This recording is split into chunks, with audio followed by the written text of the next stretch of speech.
న్యాయవాదుల పరిరక్షణ చట్టం అనేది దాదాపు ఒక 20 సంవత్సరాల నుండి మేము అందరం కూడా డిమాండ్ చేస్తున్నాం. అయితే దీని మీద ఏ ప్రభుత్వాలు కూడా పెద్దగా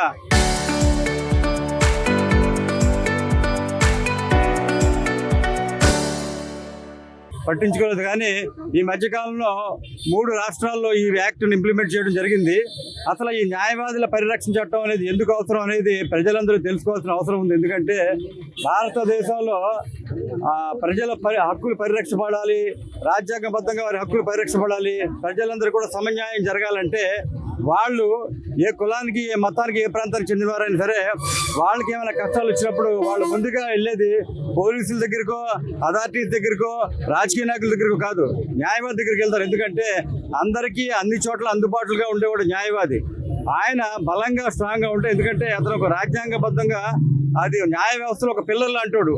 అటువంటి న్యాయవాది కనుక బలంగా ఉంటే భారతదేశంలో రాజ్యాంగ హక్కులు చాలా బాగా పరిరక్షించబడతాయి. కాబట్టి అందరూ కూడా న్యాయవాది దగ్గరికి వెళ్తారు. అయితే ఈరోజు వ్యవస్థ ఎలాగైపోయిందంటే న్యాయవాదుల మీద విపరీతంగా దాడులు జరగడం, వాళ్ళని ప్రాణాలు తీయడం, వాళ్ళని బెదిరించడం, వాళ్ళ మీద ఫాల్స్ కేసులు పెట్టడం. ఎందుకంటే ఒక పోలీస్ ఆఫీసర్ను ఉపయోగించి ఈయన మీద ఫాల్స్ కేసులు పెట్టడం, ఈయన కుటుంబ సభ్యులు వేధించడం, అలాగే రెవెన్యూ అథారిటీస్ కానీ అలాగే మిగతా అథారిటీస్ కానీ వారి యొక్క చట్టపరమైన అధికారాలతోటి ఫాల్స్ కేసులు పెట్టడం, అలాగే న్యాయవాది కనుక తమకు ఎగనిస్ట్గా స్ట్రాంగ్గా నిలబడి కేసులు చేస్తున్నప్పుడు రాజకీయ నాయకులు కానీ, ధనవంతులు కానీ, ఇన్ఫ్లుయెన్స్ ఉన్న వాళ్ళు కానీ వాళ్ళ మీద ఇతనికి బెదిరించడం, అతనికి ప్రాణహాని చేయడం అనేది చాలా తరచుగా మనం దేశవ్యాప్తంగా చూస్తున్నాం. కాబట్టి ఇటువంటి పరిస్థితుల్లో న్యాయవాదికి పరిరక్షణ ఉంటే సామాన్య హక్కులు పరిరక్షించబడతాయి. కాబట్టి న్యాయవాదుల పరిరక్షణ చట్టం అనేది భారతదేశంలో చాలా అత్యంత అవసరం అని చెప్పి ఇండియన్ అసోసియేషన్ ఆఫ్ లాయర్స్ అనేది గత కొన్ని సంవత్సరాలుగా ప్రెస్ మీట్లు పెట్టడం జరిగింది, ధర్నాలు చేయడం జరిగింది, ప్రభుత్వాలకు రిప్రజెంటేషన్స్ ఇవ్వడం కూడా జరిగింది. అలాగే ప్రతి చోట కూడా వివిధ న్యాయవాద సంఘాలన్నీ కూడా కలిసికట్టుగా ఐక్యంగా కూడా పోరాటం జరుగుతుంది. ఎందుకంటే ఇది కేవలం ఒక న్యాయవాదుల సమస్య కాదు, ఇది రాజ్యాంగబద్ధంగా న్యాయవాదులు కనుక పరిరక్షించబడితే కనుక ప్రజల హక్కులు, సామాన్యుల హక్కులు, పేదవారి హక్కులు పరిరక్షించబడతాయి. కాబట్టి న్యాయవాదుల పరిరక్షణ చట్టం అనేది భారతదేశంలో అత్యంత అవసరం. కాబట్టి రాష్ట్ర ప్రభుత్వానికి ముఖ్యంగా చెప్పేది ఏంటంటే దీని మీద ఇమ్మీడియట్ గా ఇంప్లిమెంటేషన్ తీసుకోవాలి. ఎందుకంటే యువగణంలో లోకేష్ గారు, మంత్రి గారు వాగ్దానం ఇవ్వడం జరిగింది. అంతేకాకుండా మిగతా చోట్ల కూడా కూటమి ప్రభుత్వం చాలా చోట్ల వాగ్దానం చేయడం జరిగింది. కాబట్టి 2 సంవత్సరాలు అయిపోయింది మీరు వచ్చి, కాబట్టి ఇప్పుడు ఇమ్మీడియట్ గా ఇంప్లిమెంట్ చేయాల్సిన అవసరం ఉందని ఈ సందర్భంగా తెలియజేసుకుంటున్నాను. నేను న్యాయవాది అయ్యం మహమ్మద్, విశాఖపట్నం. జై హింద్. పేరు Madhavilatha.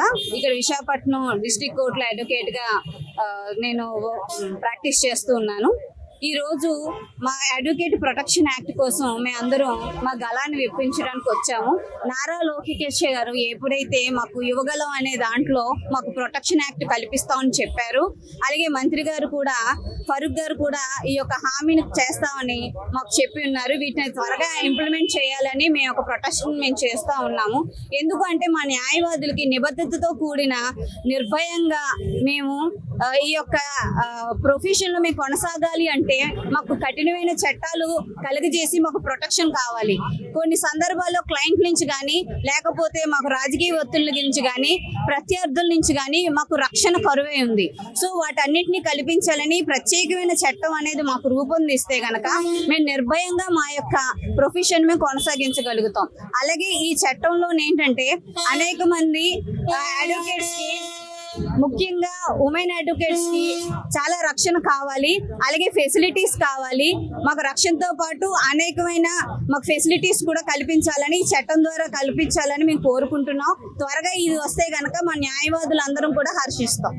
Indian associations lawyer Visakhapatnam unit తరఫున, స్టేట్ యూనిట్ తరఫున మొత్తంగాను మేము ఆంధ్రప్రదేశ్లోని న్యాయవాదుల రక్షణ చట్టాన్ని ఆంధ్రప్రదేశ్ ప్రభుత్వం అమలు చేయాలని చెప్పి కోరుకుంటున్నాం.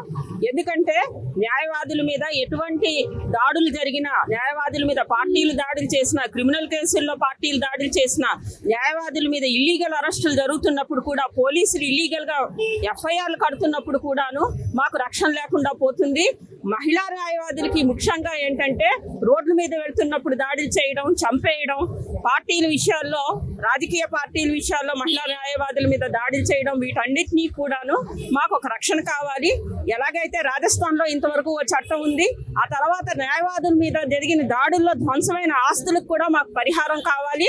ఆ కాంపన్సేషన్ కూడా కావాలి.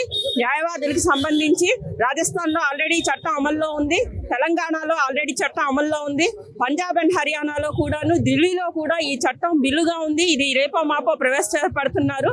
ఆంధ్రప్రదేశ్లో కూడా ఈ బిల్లును ఆల్రెడీ ప్రభుత్వం దాన్ని ప్రాసెస్ చేస్తుంది కాబట్టి త్వరగా చట్టాన్ని అమలు చేయాలని మేమందరం కోరుకుంటున్నాం.